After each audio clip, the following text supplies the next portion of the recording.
The house remembers you. We bought the house in October because it was cheap and we were desperate. My wife Claire and I had been renting a one-bedroom in Portland for 3 years, watching our savings evaporate while the housing market did whatever housing markets do, which, as far as I could tell, was punish people who didn't buy property in 2012. When Claire's aunt mentioned a house in Corvallis going for almost $200,000 under market value, we drove down to see it that weekend.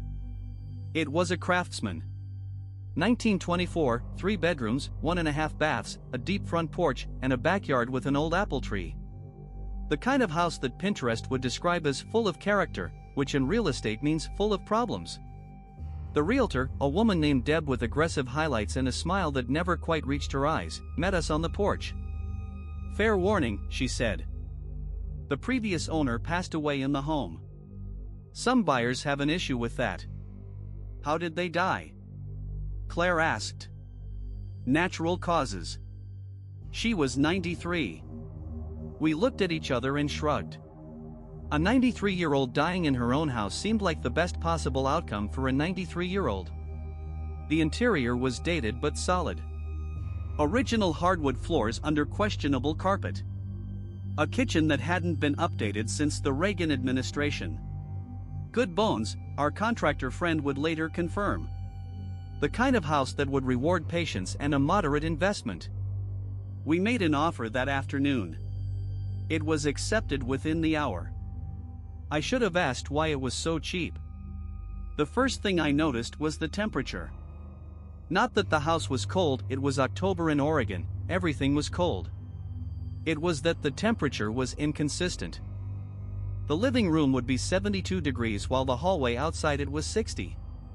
The master bedroom was always warm, almost uncomfortably so, while the second bedroom, the one we were using as an office, hovered around 55 regardless of what we did with the thermostat. Our HVAC guy, Phil, spent 4 hours in the crawl space and attic. Found nothing wrong. "Old houses are weird," he said. "Could be insulation gaps, could be drafts you can't see. I'd just get some space heaters for the cold spots." We got space heaters. The cold spots didn't change. The space heaters worked fine, you could feel the warm air coming out of them, but the room temperature stayed exactly the same. As if something was absorbing the heat as fast as it was produced. Claire thought it was funny. "The house is eating our warmth," she said, in the way she says things that are jokes on the surface and observations underneath. The second thing I noticed was the sounds. Every house makes sounds. I know this. Wood expands and contracts. Pipes settle. Animals nest in walls. But the sounds in our house had a quality I can only describe as responsive. I'd be sitting in the living room reading, and I'd hear a creak from upstairs, directly above me. I'd go up to investigate, and I'd hear the same creak from downstairs, directly below where I'd been sitting. As if the sound was maintaining a fixed distance from me.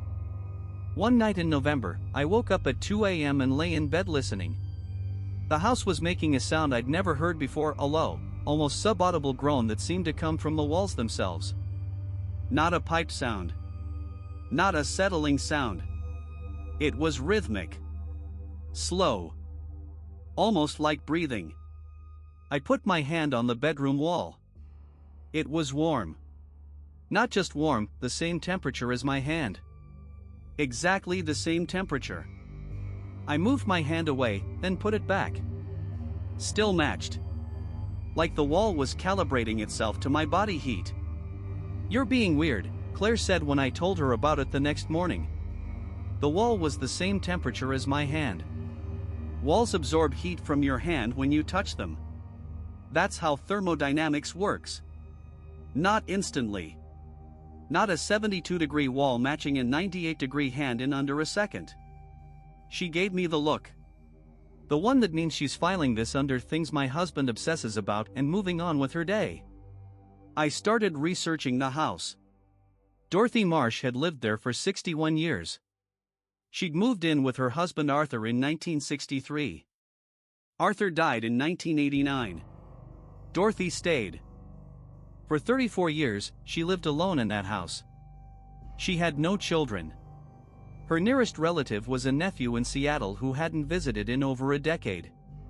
When the nephew was contacted after Dorothy's death, he'd said something that the estate lawyer mentioned to our realtor, who mentioned it to Deb, who mentioned it to us over the phone when I called to ask about the house's history. He said she talked about the house like it was alive. But she was 93, so. In December, Claire went to visit her sister in San Francisco for a week. I stayed behind. I work remotely, and someone needed to be there for the plumber who was replacing the kitchen faucet. The first night alone, I noticed the house was quieter. Not just because Claire wasn't there. The creaks were gone. The settling sounds were gone. Even the usual ambient noise, fridge humming, furnace cycling, seemed muted. It was as if the house was holding its breath. Or listening. I fell asleep on the couch watching a movie. I woke up at 3:17 a.m. to find that the television had turned off, the lights were off, and a blanket had been draped over me. I didn't own a blanket that color. It was a quilt.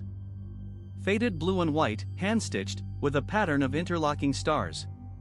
It smelled like lavender and dust. I sat up slowly, the quilt pooling in my lap. The house was warm.